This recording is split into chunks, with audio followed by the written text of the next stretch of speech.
Hey everyone, it's Jess here. Today we're going to be doing an oil portrait, so if you want to see how it was done, then keep on watching.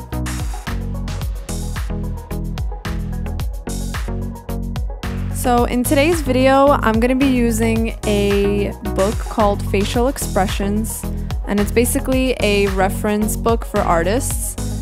And this book is awesome. It has literally thousands and thousands of expressions of all different age groups. It's super diverse, and as I'm listening through, you guys can see it gets from a younger age group to an older age group. It consists of a bunch of people who are super funny, they have funny expressions, and it also shows how artists use those expressions to make their drawings and caricatures.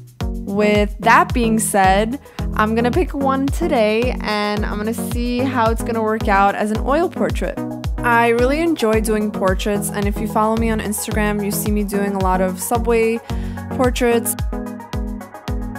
So I think I'm gonna go with this one right here, and before we start, I'm gonna show you how I mix my oils.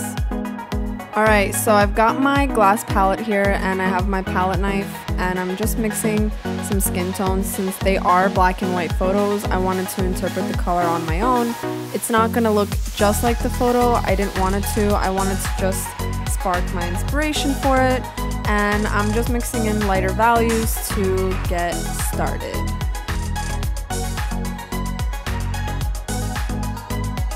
I decided that I'm gonna do this in my moleskin sketchbook because this is just like a practice for me, and I've been doing some portraits in there and I wanted to keep a cohesive look.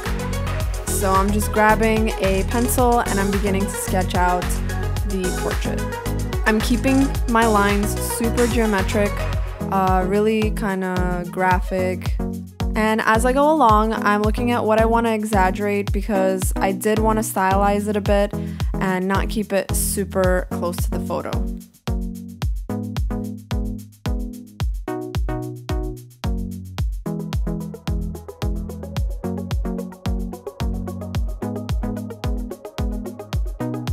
Now, as I start painting, I'm keeping my brush strokes short and to the point. I'm usually blending and I'm usually making everything super soft, so I decided why not experiment with blocking in shapes.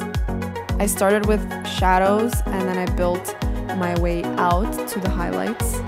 I'm currently at a very experimental stage of my art, so I wanted to keep my brush strokes a little bit different this time. And I decided to make the hair blue because why not? And I chose a bright orange to contrast that because it is its complement. But I wanted to share with you guys a tip from me that I personally learned, and it's to mix your colors before you begin painting. It is such a huge help. Take your palette knife, get your paint, and mix that color beforehand because it really helps you in the long run when you're painting.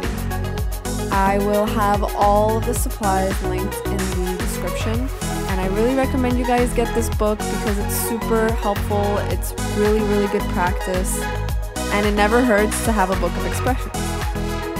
Thank you so much for watching, guys. If you enjoyed this video, give it a thumbs up and hit that subscribe button so you don't miss out on videos.